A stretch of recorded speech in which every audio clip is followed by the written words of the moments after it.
Mheshimiwa Mstahiki Meya, mimi swali langu lipo kwenye swala la ujenzi wa soko kuu lililoko katika kata ya Ipembe.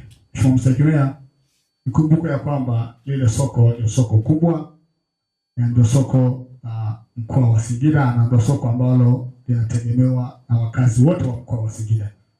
Mheshimiwa Mstahiki Meya, lakini vile vile wewe ni shahidi kwamba soko hilo liliweza kuugua kwenye upande mmoja na mpaka sasa ni gofu kwenye upande huo, kwa maana ni majengo tayari yameshakuwa chakavu yale.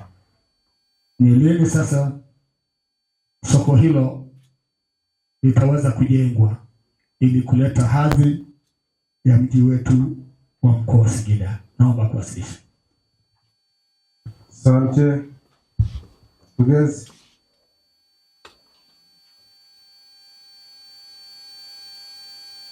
Mheshimiwa Mstahiki Meya, namshukuru Mheshimiwa Omari kwa swali.